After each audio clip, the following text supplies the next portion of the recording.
As I'm back here for part two, I apologize. I have three dogs and a 8-year-old running around the house, so it's not going very well this evening.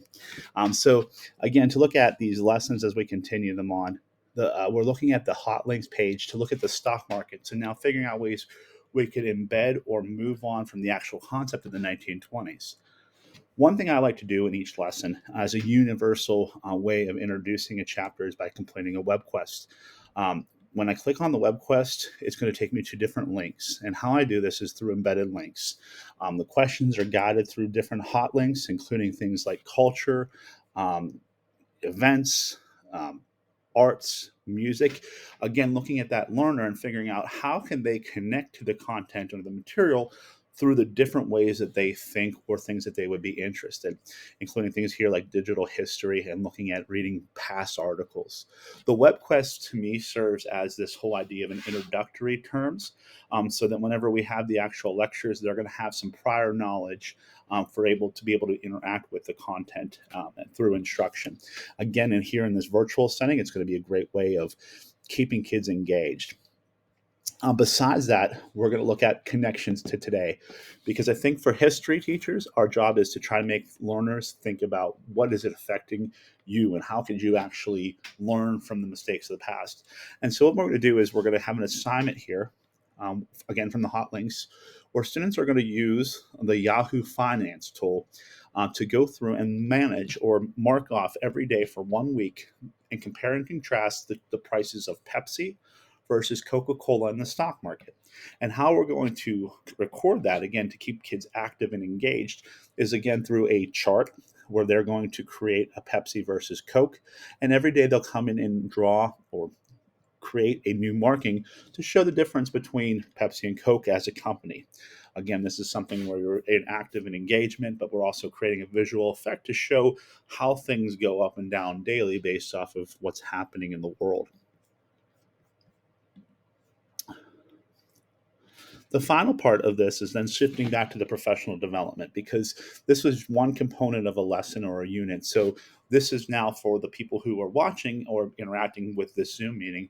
What other suggestions would you have about this UDL framework, taking this lesson from face to face and putting it into a virtual content?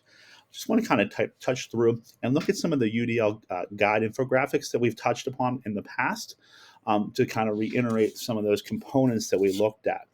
In looking at representation, this is the whole idea again we expressed about graphic organizers, checklists, and using and chunking into components into smaller pieces. That was embedded through a part of this to provide that option for comprehension. Again, coming through in examples down here towards the bottom, using closed captioning. For instance, that's something that I'd use a transcript for the first module, but for the second module, I was able to open it up onto YouTube and make sure that it was working pretty well. I was able to go back through and edit some of the words to make sure that everything was there for students who needed to visually see the words. Besides that, we would have the physical copy of a PowerPoint that would be available so that the students could download that in case they needed that action.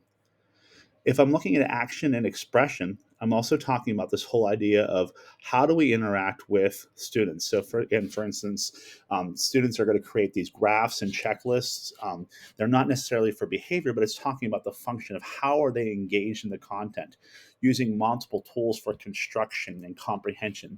We have the Microsoft Excel sheet, we have the Google Sheet, plus the slideshow as well, to make sure that everybody's going to go through and be engaged in the content.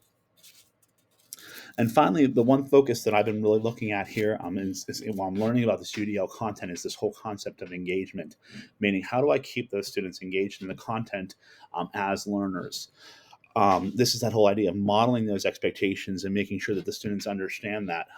Having this Zoom meeting to be able to look at all the misconceptions and figure out how we could change to make sure students understand where things are happening. Also, the concept of feedback, looking at this discussion board, but actively engaging with other students, but also with the teacher to say, this is where my misconceptions are, or these are the things that I've learned. How could I explain that in a little bit more detail? And then again, the biggest part for me is looking at the different tools that we could use in order to reach each of our learners. I think that's really critical when we're talking about this, especially in this summary video where we're going to look at the components. What are we missing? What did we do well? And what could we do better? So again, this is the synthesis or the application component of this module. It would be serving as, again, the whole idea of a Zoom meeting for people to have these misconceptions and have these discussions. But I think afterwards, this would be to marinate and look at your own curriculum to figure out how would you make use of turning from face-to-face into an online learning and using that UDL model, which tends to be a little bit easier to create with rather than to modify.